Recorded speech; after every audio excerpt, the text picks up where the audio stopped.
presentation is on rate of perceived exertion in trained adult athletes and recreational adolescents. I'm Chloe. I'm Josh. So what is rate of perceived exertion? Rate of perceived exertion, also called RPE, is a subjective measure of exercise intensity. As defined by one researcher, it's the conscious sensation of how hard, heavy, and strenuous a physical task is. So this mainly includes the effort it takes to move limbs and also breathlessness. So if RPE is an accurate measure of exercise intensity, then it's very practical because it's so easy to obtain. Whereas if you look at a number of objective physiological measures, they require specialized lab equipment, which often makes them inaccessible. And so that's where RPE has a number of training applications. While RPE is a subjective measure, it means based on the perceptions and feelings, it's influenced by objective measures, so numbers. When we exercise, there's two main systems that we use. We use the cardiovascular system and a respiratory system. Our heart pumps blood that's full of oxygen and nutrients throughout our body. That pumping is called stroke volume, the liters of blood per pump. The frequency that happens is called heart rate. And if you multiply those two together, you get cardiac output, the liters of blood that we pump per minute. And this blood is full of oxygen. Where do we get that oxygen from? Where we get it from breathing. So as our muscles expand, we take in oxygen, and then when they contract, we breathe out oxygen. And this is called tidal volume, the liters of air that we get per breath. The frequency that this happens is called respiratory frequency, the amount of breaths that we breathe per minute. If you multiply those two together, you get ventilation, which is the amount of air that we breathe per minute. Two more cardiopulmonary parameters that we have is VO2, oxygen consumption, and VCO2, carbon dioxide production. As an athlete exercises more, we expect both of these numbers to go up because they are taking in more oxygen, the muscles are using them, creating ATP and energy, and they release more carbon dioxide. These are the two equations that we get to get these two variables. So there's two main RPE scales. The first one is the Borg rate of perceived exertion. It goes from 6 to 20. Borg chose these numbers specifically because if you multiply them by 10, it corresponds to an estimated heart rate. And that's an example on the left. We also have the Borg CR10. It goes from 0 to 10 and it allows for decimal values and values greater than 10 for when the perceived exertion is greater than the maximum that was previously experienced. And so this is not a typical Borg CR10 scale because it has the images of the cyclists on it, but this is the one we'll be using for our study. So what research has been done on rate of perceived exertion? A number of researchers have looked into the relationship between RPE and various physiological measures. So for example, this research, it compares RPE on the y-axis to percent of max heart rate on the x-axis. And as you can see, there's a linear relationship between the two variables. But you can also see, looking at the coefficients of determination at the bottom, that as the cyclists become more experienced, so going from young cyclists to amateurs to professionals, the coefficient of determination increases, which indicates that more experienced athletes may be more consistent with how they rate RPE.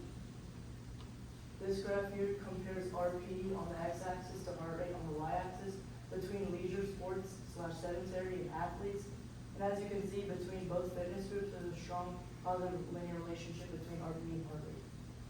The third graph on the right, you can see we have blood lactate levels on the y-axis. And if you were to replace the x-axis with physiological measurements such as heart rate, respiratory frequency, or tidal volume, we'd expect an exponential curve. As you can see, we have RPE on the x-axis, and we still see that same exponential curve.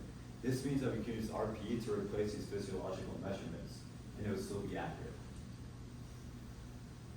So now that we've looked at what research has already been done, let's talk about what we're trying to do with this project.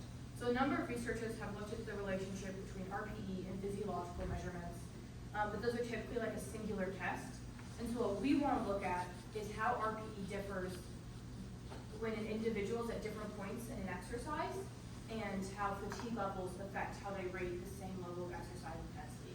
So the way we're doing this is we're doing an incremental exercise test and then a verification test where the individual tries to bike at a certain RPE. So we're trying to quantify differences in power output between an incremental, at RPE 5 and 7, between an incremental test and a verification test. And we're comparing how this differs between trained adult cyclists and adolescent athletes. So we predict that participants will report a higher power output at the same RPE during the verification test when compared to during the incremental test. We also predict that more trained individuals will be more consistent at determining the RPE between different fatigue levels because they have more experience training at specific intensities. So we have two main groups in our sample, the first being adults. So these people range in ages from 18 to 48, both male and female, and they all have some level of training. Many of them are cyclists, not quite all of them. And then our second group is adolescents who range in ages from 15 to 17, also male and female, and while they all are recreational athletes of some sort, there's not really any specific endurance training there. So before the testing even starts, there's a couple of steps that have to happen in our process. So first, the consent forms are sent out several days in advance so that the participant can fully understand and agree to what the testing procedure looks like. And then on the day of the test, researchers arrive early in order to turn on, calibrate, and check all the equipment so that the testing runs smoothly. After the participant arrives, they come in and they fix the machine to their best fit. And they complete a warm-up session for about 5 to 10 minutes to get a feel of how the bike ergometer works.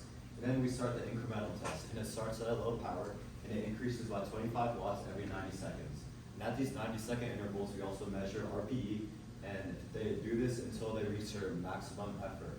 Once they reach their maximum effort, they have a rest period for about 5 minutes for their physical, logical measurements to stabilize, and then we complete a verification test. So we then ask them to rate a 5 and a 7 again on the RPE scale, and throughout both of these tests, they can't see the specific power value of their bike ergometer, but we then compare these two values from the incremental test and the verification test. So there's several pieces of equipment we use during our study. The first one is the V2 mask, and this measures ventilatory measures such as how much air goes in and out and how fast that air is going. And this V2 mask is connected to the core metabolic cart, which is connected to the cycle ergometer, which is the bike where the participants are going to be exercising. And next we have the lactate plus meter with the lactate test strips. You take a small sample of blood on the test strips, you insert it into the lactate plus meter, and it tells you the blood lactate concentration of the participant. Next, we have the Borg CR10 scale, which is what we're going to be using to measure the RPE. And since participants can't talk during the study because they're breathing hard during the exercise, they point to their RPE on the scale. Finally, we have the polar strap heart rate monitor, and this measures heart rate. And this is an example of measuring the RPE during the incremental test. As you can see, the participant is pointing to their RPE on the scale. This is a table of the demographic that we use. The main takeaway that we take from this table is, as you can see, the VO2 max column, the difference between adults and adolescents is quite large. And if you look at the last column, the power max column, the difference is close to 100. So those are the two main takeaways that we take from this table. So here are our box plots of our results.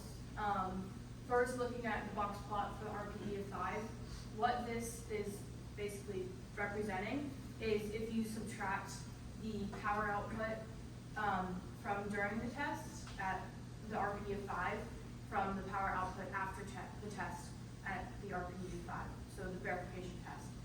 So looking at this, you can see that for adolescents, they have a much larger range and a much lower median. So what that means is they were less consistent with how they rated RPE, because the closer the median is to 0, the less the difference in power output is between the two measurement points. And then the larger range also indicates that different adolescents have very different measurements. And then you can see something very similar with the chart for the RPE of 7, where once again the adolescents have a larger range and a lower median, indicating less consistency.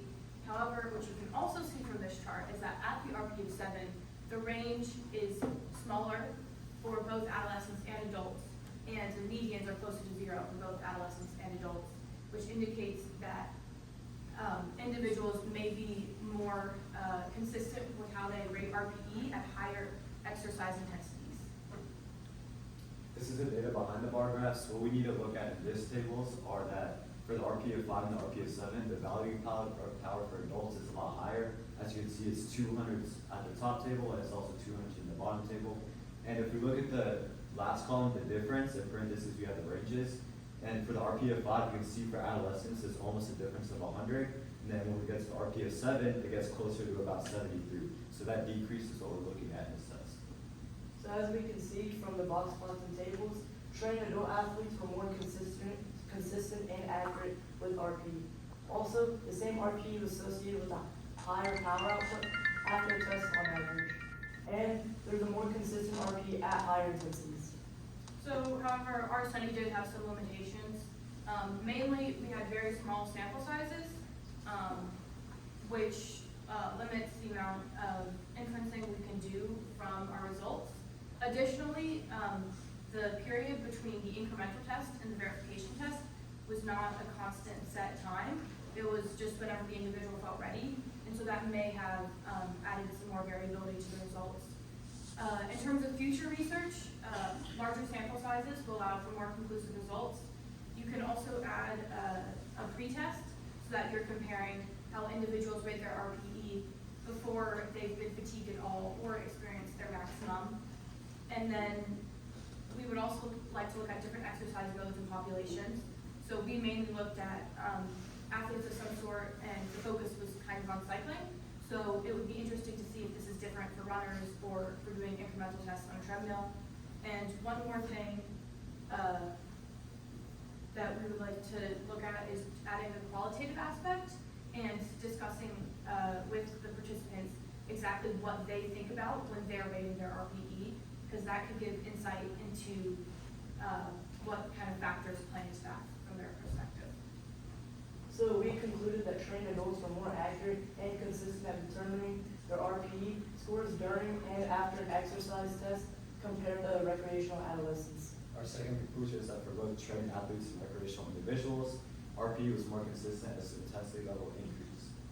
And then our final conclusion is that RPE may be a more reliable measure across fatigue levels in trained adult athletes than recreational adolescents.